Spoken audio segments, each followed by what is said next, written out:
Quando nós voltamos para esses dois textos, nós conseguimos perceber o clamor dos profetas, que receberam de Deus a angústia que Deus estava sentindo, por perceber que o seu povo estava se perdendo, por entender, por ver, por visualizar, por ouvir, por enxergar que o seu povo, o povo que tinha o poder de usar o seu nome, estava perecendo diante dos seus inimigos, estava perecendo diante do pecado, estava perecendo diante da idolatria, estava perecendo diante da mentira, estava perecendo diante da fraqueza e da fragilidade espiritual, estava perecendo como povo, e mais do que isso, estava perecendo como aqueles que herdaram de Deus o direito de serem chamados filhos de Deus.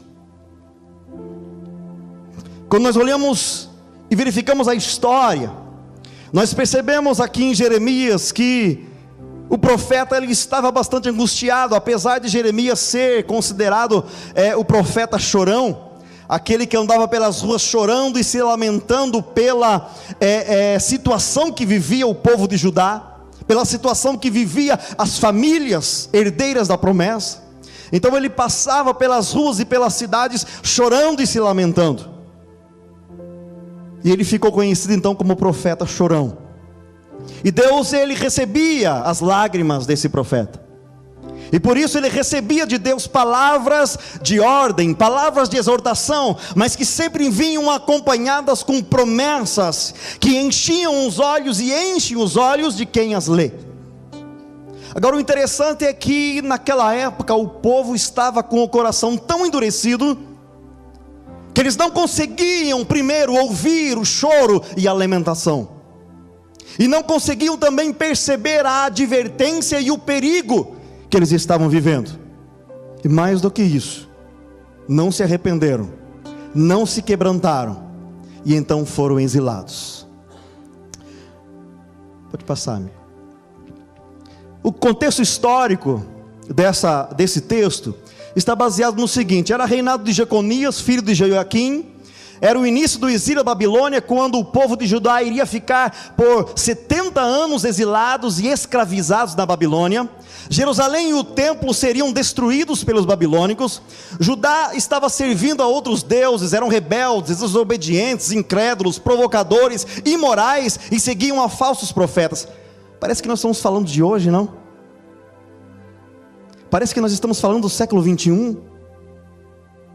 Nações imorais, nações incrédulas, povos desobedientes, provocadores de Deus, egoístas, que geram famílias egoístas, famílias destruídas, famílias imorais, que geram filhos destruídos, filhos imorais, filhos desobedientes, filhos idólatras, gerações corrompidas pelo pecado. E o pior, uma geração de homens e mulheres, jovens e crianças, cristãos nominais, que vêm aos cultos, que abrem as suas Bíblias do Salmo 23, do Salmo 91, e deixam em suas empresas, em suas casas, mas são incrédulos, são desobedientes, são egoístas, não sabem compartilhar, não sabem perdoar, são irados, planejam contra a vida dos outros, não se arrependem, não perdoam e não pedem perdão, são frágeis espiritualmente falando, querem a bênção de Deus, mas não querem o Deus da bênção. Querem a cura do Jeová Rafá, médico dos médicos, mas não querem prostrar-se aos seus pés. Querem o ouro e a prata, grandes profissões, mas não querem o Deus dono do ouro e da prata.